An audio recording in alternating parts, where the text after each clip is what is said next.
Hello friends and welcome to fundamentals of astronomy course. और जैसा कि आप जानते हो कि हम सिविलाइजेशंस के बारे में बात कर रहे थे और लास्ट लेसन में हमने बात की थी मायन सिविलाइजेशन के बारे में, जो साउथ अमेरिका के क्षेत्र में कभी हुआ करती थी, राइट।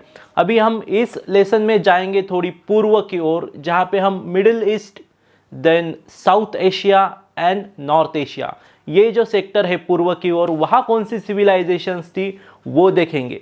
तो दोस्तों शुरू करते हैं आज का लेसन। तो दोस्तों इस लेसन में जहाँ पे हम पूर्व की सिविलाइजेशंस एंड एस्ट्रोनॉमी के बारे में बात करने वाले हैं, तो सबसे पहले बात करेंगे चाइनीज सिविलाइजेशन के बारे में। तो देखते हैं चाइनीज सिविलाइजेशन। तो दोस्तों ये चाइनीज सिविलाइजेशन थी जो पूर्व में काफ़ी दिनों से, लगभग 4000 बीसी से लेके उसके बाद 1800 बीसी एंड उसके बाद भी उन्होंने कंटिन्यू किया आफ्टर एडी, मीन्स क्रिस्त के जन्म या पुनर्जन्म के बाद भी उन्होंने एस्ट्रोनॉमी को कंटिन्यू किया था। तो ये काफ़ी ओल्ड एंड एग्जिस्ट सिविलाइजेशन है, जो अभी भी उसके आपको कुछ प्रूफ देखने को मिलते हैं चाइनीज़ कॉन्टिनेंट में, राइट। तो चाइनीज सिविलाइजेशन के बारे में बात करेंगे एंड उनकी एस्ट्रोनॉमी की प्रोग्रेस की बात करेंगे। तो चाइनीज सिविलाइजेशन में एस्ट्रोनॉमी जो थी वो रॉयल प्रिजर्व थी, मीन्स व्हाट, वहाँ के जो एम्पेरर थे उनके शासन के अंदर या उनके अंडर ही ये एस्ट्रोनॉमी का जो साइंस पढ़ा जाता था उसे इस्तेमाल किया जाता था। अभी ऐसा क्यों होता था? बिकॉज जैसा हमने देखा कि जो पश्चिम की सिविलाइजेशंस है, जो यहाँ तक भारतीय सिविलाइजेशंस भी है, ये एस्ट्रोनॉमी का यूज़ जो है काफ़ी हद तक एग्रीकल्चर एंड बाकी के चीज़ों के लिए करती थी, राइट। बट चाइना आप देखोगे तो थोड़ा एग्रीकल्चर में उस ज़माने में थोड़ा सा कम था। उनका जो बेसिक जो व्यापार था या जो लाइफस्टाइल थी वो ज़्यादा तो व्यापार पे थी और एक शासक के तौर पर थी कि एक शासक होता था, राजा होता था एंड वो सबके ऊपर राज करता था। तो इस टाइप की वो सिविलाइजेशंस थी। तो उन्होंने जो ये एस्ट्रोनॉमी का यूज़ किया वो जो शुभ मुहूर्त है या गुड टाइम्स है, सिचुएशंस है, वेदर कंडीशंस भी है, but for not agriculture, for the Wars and the emperor, means emperor की जो भी रिचुअल्स है उसके लिए, वॉर्स के लिए और कुछ हद तक एग्रीकल्चर के लिए, इस सब के लिए उन्होंने एस्ट्रोनॉमी का यूज़ किया दोस्तों। यस, अभी चाइनीज़ सिविलाइजेशन में आप अगर देखोगे तो बेसिकली एम्पेरर जो थे उन्होंने अपने अंडर जो एस्ट्रोनॉमी डेवलप की वो दो टाइप की। एक थे एस्ट्रोनॉमर और दूसरे थे एस्ट्रोलॉजर। यस, एस्ट्रोनॉमर का काम क्या था दोस्तों? जैसा आप जानते हो और अभी प्रूफ भी है कि चाइनीज़ सिविलाइजेशन में जो चार्ट, स्टार के चार्ट बनाए थे वो काफ़ी डिटेल थे। जितने भी स्टार्स रात को दिखते थे सभी उन्होंने लॉक किया था, सबके चार्ट्स बनाए थे।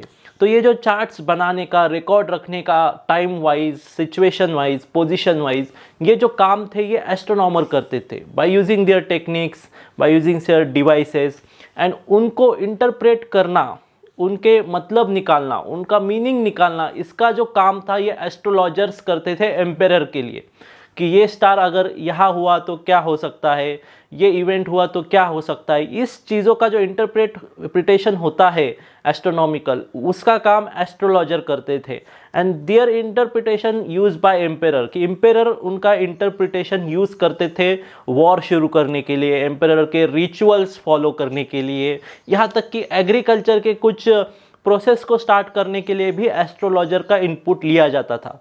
तो यहाँ से शुरुआत हुई थी चाइनीज़ एस्ट्रोनॉमी की। बट जैसा आप जानते हो कि एस्ट्रोलॉजर जो है ये सिर्फ इंटरप्रिटेट करते थे, उन्हें जो प्रैक्टिस नहीं थी कि इसका सबका ऑब्जर्वेशंस कैसे किया जाए। तो जो एस्ट्रोनॉमर्स थे वो काफ़ी डिटेल में इसका ऑब्जर्वेशंस लेते थे, because if we have to submit और if they wanted to submit this record to the emperor, तो उनको एक्यूरेसी चाहिए ही चाहिए होती थी। तो इसकी वजह से उनका जो ऑब्जर्वेशन मेथड था वो काफ़ी डिटेल था दोस्तों, और वो आज भी हमें देखने को मिलता है। उन्होंने जो डिवाइसेस ईजाद किए, उनका इस्तेमाल किया, वो काफ़ी डिटेल तक था। तो उसके बाद क्या हुआ दोस्तों? बेसिकली जैसा कि मैंने आपको कहा कि चाइनीज़ सिविलाइजेशन में एस्ट्रोनॉमी का यूज़ जो है ये एग्रीकल्चर के अलावा इम्पेरर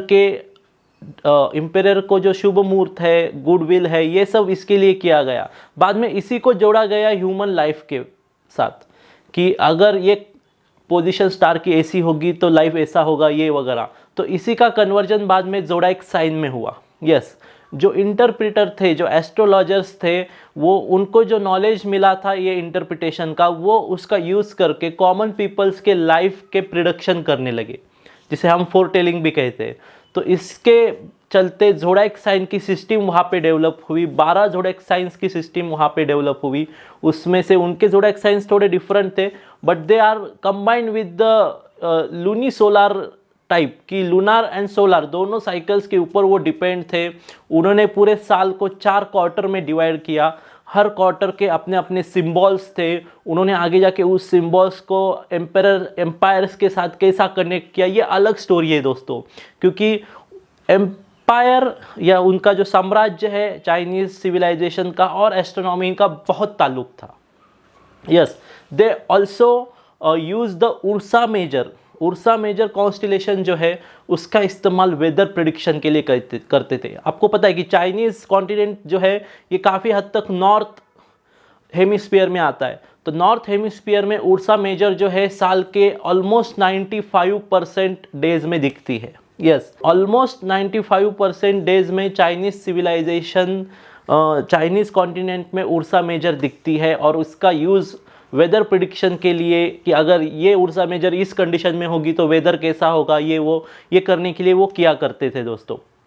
और जैसा कि आप जानते हो कि उनका जो ऑब्जर्वेशन स्टाइल था वो काफ़ी डीप था। मीन्स वो सन, मून, प्लैनेट, स्टार्स, पूरे स्टार्स के डिटेल ऑब्जर्वेशंस लेते थे। तो उन्होंने खुद के अपने कॉन्स्टिलेशंस बनाने शुरू किए। अभी उनके कॉन्स्टिलेशंस कैसे थे दोस्तों कि जो भी स्काई में एरिया है उसमें जो ब्राइट स्टार है, जैसा कि हर कॉन्स्टिलेशन में अल्फा स्टार होता है जो सबसे ब्राइट होता है, तो कौन से भी एरिया में अगर ब्राइट स्टार होगा तो they call that king star या स्टार किंग, कि वो वहाँ का राजा है।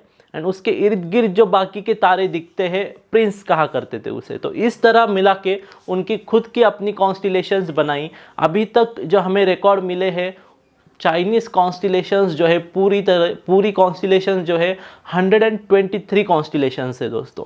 तो इस तरीके की कॉन्स्टिलेशंस उन्होंने बनानी शुरू की, उनके रिकॉर्ड रखने शुरू किए, और ना कि सिर्फ ये जो सेलेस्टियल ऑब्जेक्ट्स है उनके रिकॉर्ड रखे, उन्होंने पहली बार जो भारत में किया गया वही वहाँ पे भी किया गया कि वो एक ना कि सेलेस्टियल ऑब्जेक्ट्स के रिकॉर्ड रखा करते थे बट द इवेंट्स ऑल्सो, जैसा कि कॉमेट जो है कब आता है, कौन सा कॉमेट कब आएगा, देन सोलर इक्लिप्स कब होगा, then even though they recorded the meteor showers also, then novas, supernovas also. और इसी के बाद अगर करेंगे तो एक रिकॉर्ड हमें मिलता है उनके इतिहास में, उनके हिस्ट्री में, जो लगभग 1056 या 54 के आसपास उनका रिकॉर्ड ऐसा मिलता है कि गेस्ट स्टार करके एक गेस्ट स्टार दिखाई दिया आसमान में, और वो इतना चमकीला था कि बाकी के सब स्टार्स के कंपैरेटिव उसका जो ब्राइटनेस था सबसे ज़्यादा था, और वो लगभग 1 साल तक उन्हें दिखाई दिया। और वो दूसरा कोई नहीं था, वो था सुपरनोवा। यस, जो हम देखते हैं टॉरस कॉन्स्टिलेशन में, अभी उस सुपरनोवा के जो रेमिनेंट्स बचे हैं उसे हम क्रैब नेबुला कहते हैं। तो ये क्रैब नेबुला जब बना या जिससे बना वो सुपरनोवा चाइनीज़ लोगों ने, चाइनीज़ एस्ट्रोनॉमर ने साल 1054 के आसपास उन्होंने रिकॉर्ड रखा। तो इससे हमें पता चलता है कि चाइनीज़ एस्ट्रोनॉमर जो थे ये काफ़ी डिटेल में रिकॉर्ड रखने का काम करते, एक छोटा भी डिफरेंस चेंजेस वो अपने पूरे रिकॉर्ड में जमा करते थे। Because why they have to submit this record to empire. अभी इससे पहले की जो सिविलाइजेशंस थी उन्हें ऐसा कुछ नहीं था कि डिक्टेटर एम्पायर को ये कुछ सबमिट करना होता है। उन्हें उनका यूज़ करके जो रिजल्ट आएगा वेदर कंडीशंस का उसको सिर्फ प्रिडिक्ट करना होता था। तो इसकी वजह से उनकी जो सिविलाइजेशंस थी, जिससे पहले हमने देखी ग्रीक सिविलाइजेशन, मायन, बेबीलोन, उन्होंने इतना डीप ऑब्जर्वेशन नहीं किया था जितना चाइनीज़ एस्ट्रोनॉमर्स ने किया था। तो इसी से हमें पता चलता है कि चाइनीज़ सिविलाइजेशन जो है एस्ट्रोनॉमी में कितना एक्सपर्ट था। अभी चाइनीज़ सिविलाइजेशन में दो टाइप्स या दो पीरियड आए आगे जाके, जिसमें था Tang dynasty and song dynasty. तो ये दोनों डायनेस्टी में क्या क्या कंट्रीब्यूशन हुए हम देखेंगे नेक्स्ट लेक्चर में।